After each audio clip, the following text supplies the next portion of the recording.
What's up? What's happening, guys? Welcome to my Champions League. Ba-dum-bum-bum-bum. I'm reviewing. So, guys, last Saturday was the Champions League final between Real Madrid and my beloved Liverpool. The game ended 3-1 in favor of Real Madrid. And, ladies and gentlemen, there is a lot to talk about for this game. So let's get right into it. So the narrative of the match was Ronaldo against Salah.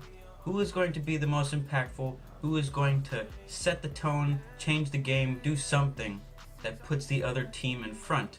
And the weird thing about this is neither of them actually did anything, but both for very different reasons. So for Ronaldo, shut down, quite frankly, by the Liverpool defense. They did an absolutely phenomenal job. I cannot stress enough how impressed I honestly was with the defense. Trent Alexander-Arnold, Lovren, Matip, who wasn't playing, so Virgil van Dijk was in there, and Robertson has been an absolute gem this year. Trent Alexander-Arnold, for sure, young player standout of the year in the Premier League, I feel at least. He did an absolute job against Ronaldo and Marcelo, who's been known for running up the wing, adding some attacking prowess to Real Madrid. But Alexander-Arnold did a really good job, and I think that if things weren't happening as crazy as had happened, I think that Liverpool may have kept it to one goal. But they unfortunately didn't, and honestly, it was one of the most heartbreaking things I have ever watched as a fan of any team, quite frankly. It was very hard to describe. You sit there and you get really excited for 2 weeks on end. You get really nervous. You're thinking about who can be a difference maker, who's going to make this game click, who's going to make this game really hard for the other team, who's going to make this game really hard for your team. And there's so many possibilities, but nothing even comes close to what happened in the real game with Karius. He had a game to forget for the rest of his life. It was so it was disgraceful is a word that comes to mind. It was unacceptable, really. To be paid thousands and hundreds of thousands of dollars a month and a week to play professional football for Liverpool, and to have something like that of a game in the most important club competition, in the most important stage you could ever be on, and to play so awfully is just, it's unacceptable.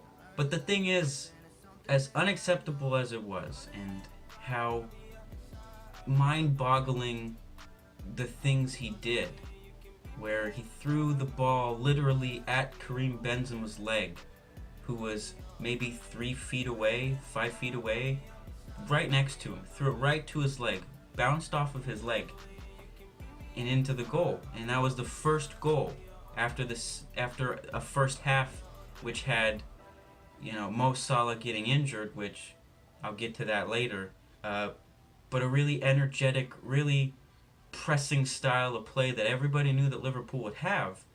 But it was, as a fan and as a neutral, it was really exciting because Liverpool was putting on the pressure and they were getting somewhere. They may not have scored, they may not have gotten a lot of good chances, but they were setting up for something really, really good.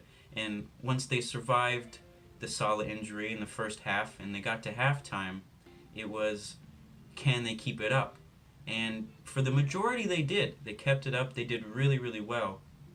And then Karius' blunder, where it led to the first goal, was, I think, just such a blow to every single person that just from there it kind of just tanked, really. However, Liverpool did get a goal back with Sadio Mane, and the absolute euphoria every Liverpool fan was feeling at that time was something you could not describe. Me personally, I am not one to yell and scream. I've never really been that way, but that goal going in and Mane tying the game up 1-1 was, I yelled so loud. I was so excited. I've never felt so happy in one moment watching sports. I mean, I'm a huge Yankee fan, of course, but the thing is, I've actually never seen them win. I was on a cruise when they last won in 2008, so I wasn't watching, and then the other three, I mean, I wasn't even barely born. I was 0, 1, and 2, you know? So I've never really had something like that. And you need to experience that to really truly understand how that feels. And it was only to tie the game up. It wasn't even a winner. I can't imagine what it would be like for me and those 20, 30,000 Liverpool fans in Kiev and the hundreds around the world would have felt if it was a game winner. There was so much passion. There was so much energy. And I felt it through the TV, you know? There's just something about Liverpool and the fans and the supporters that make these games so special.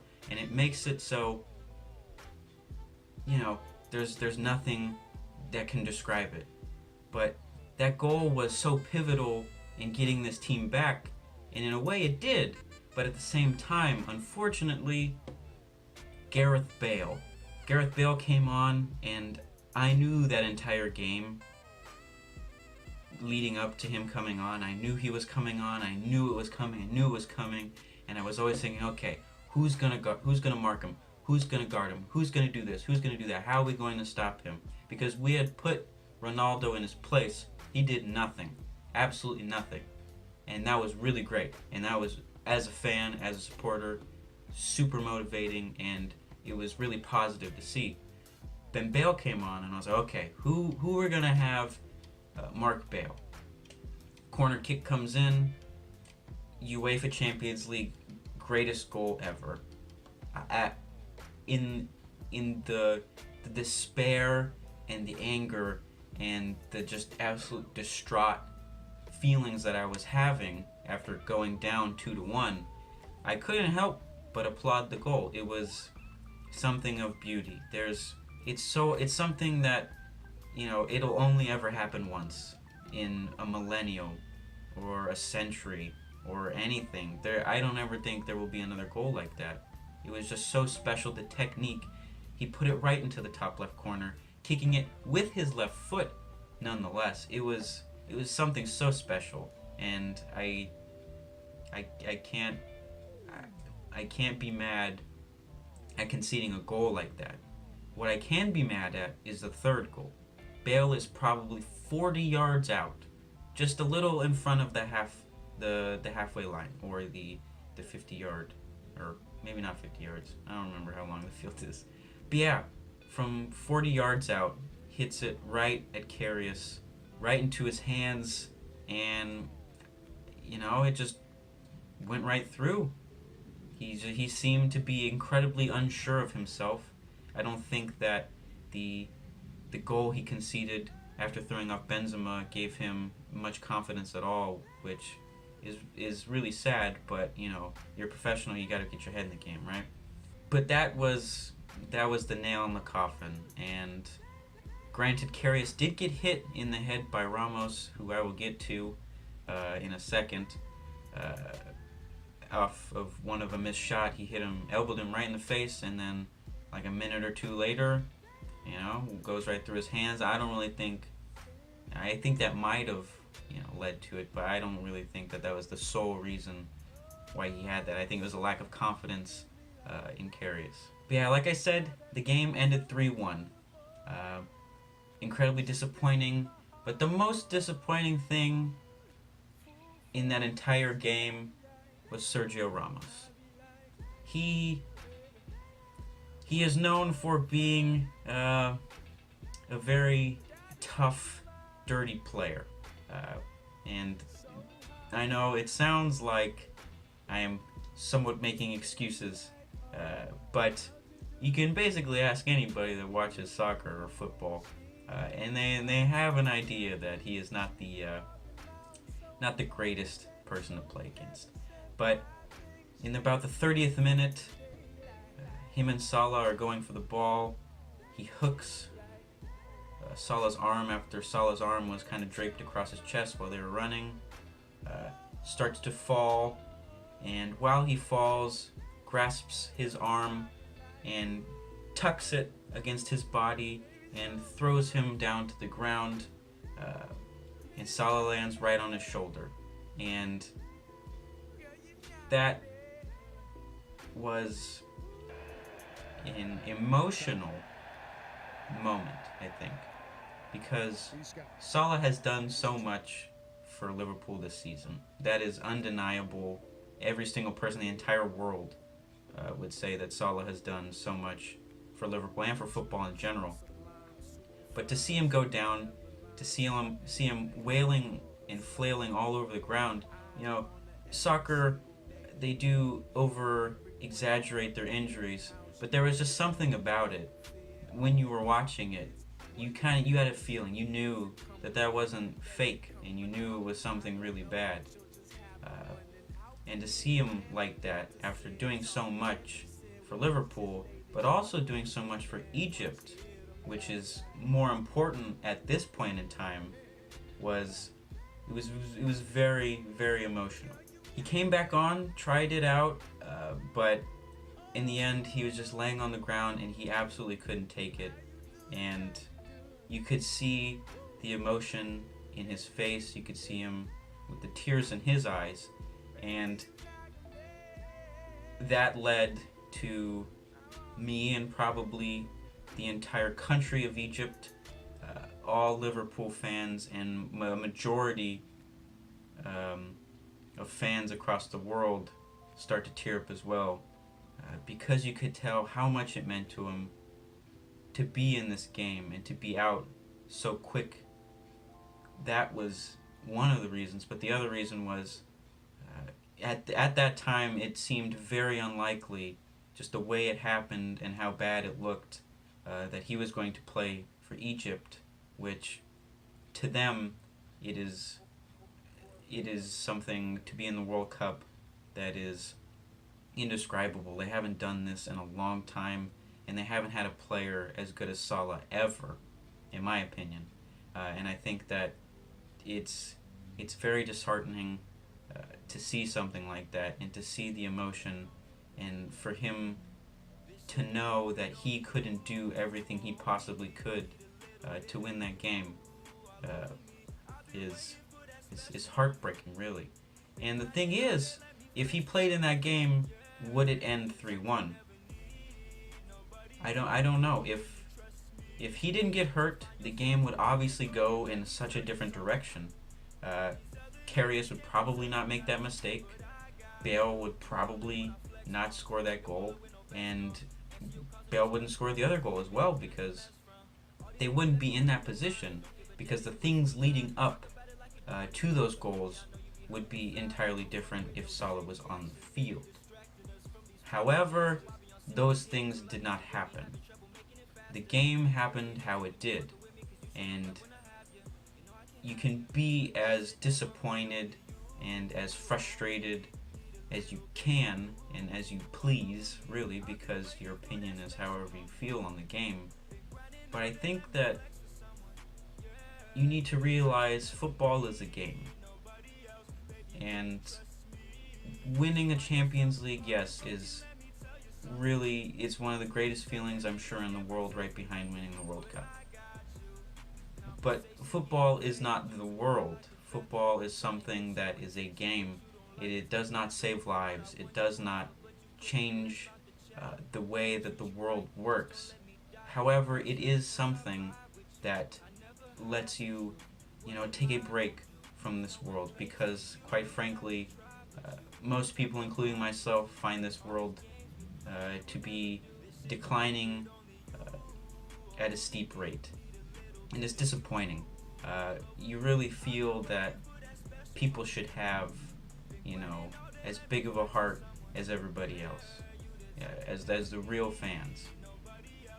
football fans are the perfect example of how something can bring people together, no matter where you're from. I'm from across the world, yet a team that I have never seen in person, that I have never met any of the players, that I have never seen live, I've never had any affiliation with them my entire life. I have been a fan. It has affected me as a person and as a human being, and I think that that's the reason why football is such a big deal. It's because it affects people's lives in such a positive way, because it is a force for good without doubt. And the same can be said for Loris Karius. Some fans are not true fans. He has been getting death threats because of his poor performance in the final, and that's not Liverpool. That's not a real football fan. That's not what anybody who actually cares feels. Because if you're going to waste your time to send death threats to somebody who's just playing a game, and you just so happen to support their team, because quite frankly, if you're going to feel that way towards a player, you're a fake fan, and you're not a true fan at all, no matter what team you support. But the mantra at Liverpool is you never walk alone, and I think that they don't understand what that means, because you never walk alone means you are in this together. You are a team. You are a family, and threatening the lives of your family is nothing to joke about, to laugh about. That's just not how this world should function, and that's not how Liverpool will ever function, or any football club for that matter. But yeah, guys, like I said, it was an incredible experience to be able to support a team who went from having to qualify for the Champions League group stages, going through knocking out Porto, knocking out Manchester City, knocking out Roma, and getting to the final, is something that I have never felt as a fan, and it was such an amazing journey, and it was so exciting, and it was so much fun. And as disappointed as you can be, you can't help but be happy and grateful for the journey that it was, and the possibilities that the future holds. And that's what I'm so excited about. Yesterday they just announced 50 million pound, or euro rather, signing of Fabinho, a great Brazilian defensive midfielder. They're getting Naby Keita actually in the summer, in 2 or 3 weeks, I believe. And Nabil Fekir from Olympique Lyon is a possibility, a great center attacking midfielder, and that would really help strengthen the midfield that is strong but is so thin that we just couldn't keep up throughout the season with many injuries. But yeah, guys, that was my Champions League review. I hope you guys enjoyed. I enjoyed reviewing it, and I hope you guys enjoyed my analysis. Make sure you keep your eyes peeled. Tomorrow I am dropping the preview for the 2018 NBA Finals between the Cleveland Cavaliers, Cleveland Cavaliers and the Golden State Warriors, Part 4. And the day after, I will be previewing the World Cup. So make sure you guys subscribe and have notifications on, or follow me on any of the links below to be notified when those videos come out, because they will be lots of fun, I hope. A lot more joking than this video, because it was a little more serious. But yeah, hope you guys enjoyed. Hope you guys are having a great day. Hope you guys are having a great week. Hope you guys enjoy the content that is continuously coming out.